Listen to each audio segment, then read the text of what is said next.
Hello, everyone. Welcome to a brand new episode of the Anti Pharmacist Podcast.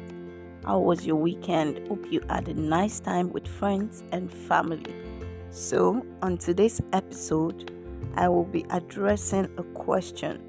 It's been coming to my mind for a while, and I think that I should answer it for you, or you could just give me your own opinion after you've listened. All right. So, the question is Google truly your friend? Well, I'll be attempting to answer this.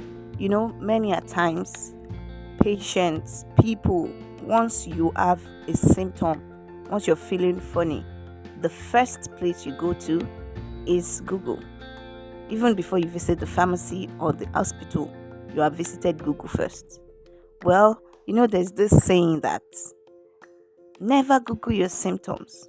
Well, I think that is not realistic because in this technology era, everybody has access to a mobile phone that has data, that has access to the internet. And that's the easiest thing to do. And most people take advantage of that, all right?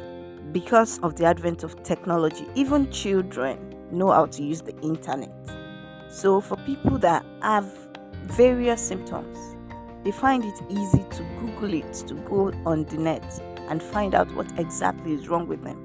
Well, it is not a strange practice because everybody wants something that will ease their mind. You understand? When you have a symptom that you do not understand, you quickly want to find out why. What is wrong? Instead of, having to leave your house to the pharmacy or to the hospital or to the health center to find out. You want to find out as soon as possible and at least put your mind at rest. But the irony of the issue is that most people, after they have Googled their symptoms, it increases their anxiety. Hence, the popular advice that never Google your symptoms.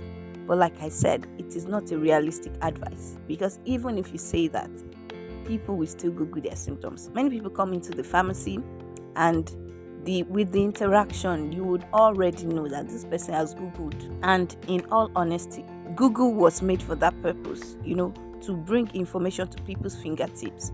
When you Google these things, they are explained to you, they are presented to you in layman terms most times, except for some few cases and some few websites. So it is meant to provide information to ordinary people in the first place. Only the problem there is that these people that have access to this information do not know how to utilize this information. And that is where the expertise of the healthcare professional comes in and where the advice of never Google your symptoms comes in.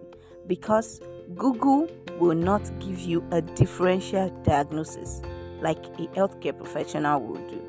Okay, for example, somebody has been coughing for like 2 weeks. Maybe they have used the cough syrup or two and it still persists. Then they Google persistent cough for 2 weeks and you see various options: streptococcus, sore throat, pneumonia, and all of that, staphylococcus. Then you see throat cancer, and this person gets scared. What? Cancer? But when you get to a healthcare professional, when you complain this to your doctor, when you complain this to your pharmacist, they make that differential diagnosis. There are nuances, there are subtle symptoms that will differentiate one disease state from another.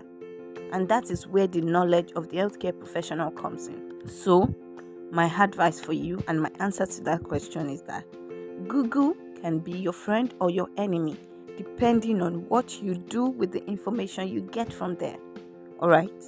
If you will Google your symptoms at all, do not take everything you see on Google hook, line, and sinker. Do not let anything scare you until you have confirmed from your healthcare professional.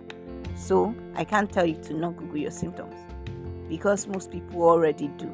It is the easiest thing to do. You have the resources, so there is very high chance that you do it. You'll be tempted to. Go to your healthcare professional with that information you've gotten. Let them make professional dissection of it and give you what it is. There are lab investigations that you do to confirm or to dispel your suspicions.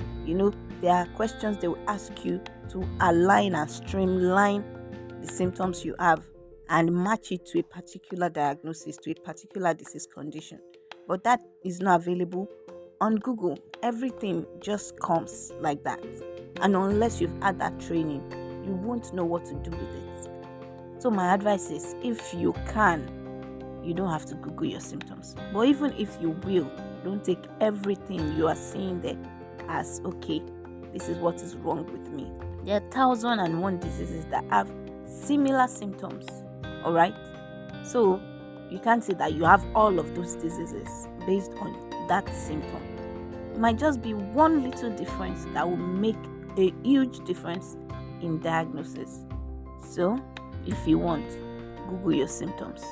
If you want, do not Google it. Go and see your health provider.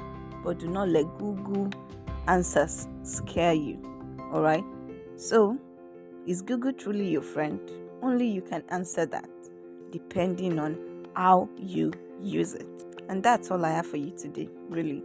I don't want to bore you with too much talk. Let me know what you think in the comment section.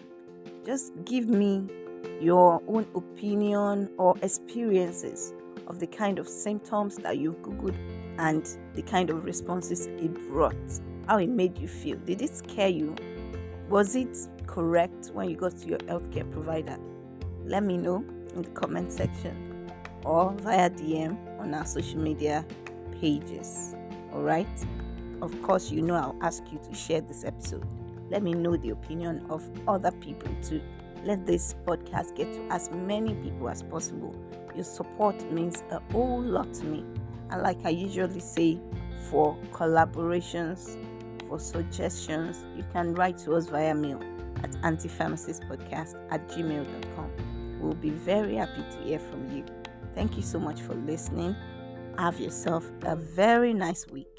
Till next time, stay healthy and God bless you.